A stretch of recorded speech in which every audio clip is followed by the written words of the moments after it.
ഉദ്യോഗസ്ഥ നിയമനത്തിലെ അഴിമതി ആരോപിച്ച LDFന്റെ നേതൃത്വത്തിൽ വയലാ സർവീസ് സഹകരണ ബാങ്കിന് മുൻപിൽ പ്രതിഷേധ ധർണ നടത്തി.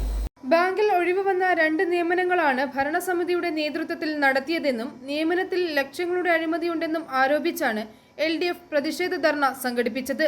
ധർണാ സമരം LDF നിയോജക മണ്ഡലം കൺവീനർ തോമസ് ടി കീപ്പുറം ഉദ്ഘാടനം ചെയ്തു. ഒരു തദ്ദേശ സ്വയംഭരണ ബാങ്കിൽ സ്ഥാപനത്തിലോ അല്ലെങ്കിൽ ബാങ്കിലോ, പ്രത്യേകിച്ച് ബാങ്കുകളിൽ ഒരു നിയമനം നടത്തുമ്പോൾ അതിൻ്റെ ഭരണകക്ഷികൾ എല്ലാവരും ഒന്നിച്ച് നിന്ന് ആലോചിച്ച് തീരുമാനമെടുക്കേണ്ടതാണ്. പക്ഷേ ഇവിടെ അങ്ങനെയല്ല. ഇവിടെ ഭരണകക്ഷികൾ തന്നെ 2 ചേരിയായിട്ട് നിന്ന് മത്സരിക്കുന്ന ഒരു സ്വഭാവമാണ് ഇവിടെ കാണുന്നത്. ഒരു സ്ഥലത്തുമില്ല ഭരണകക്ഷികൾ 2 ചേരിയായിട്ട് നിൽക്കുന്നത്.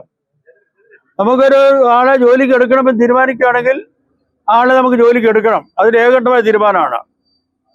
അതിനാവശ്യമായ അപേക്ഷ തെറ്റായിപ്പോയി. നോട്ടീസ് ഇട്ടപ്പോൾ ലാസ്റ്റ് ഡേറ്റ് തെറ്റായിപ്പോയി. അത് വേറൊരു കാര്യത്തെങ്കിലും ആയിക്കോട്ടെ. അങ്ങനെ പല രീതിയിൽ.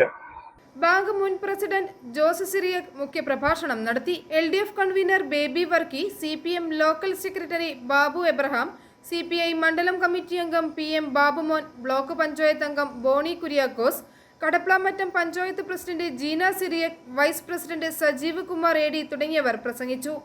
i4 news, Ettumanoor.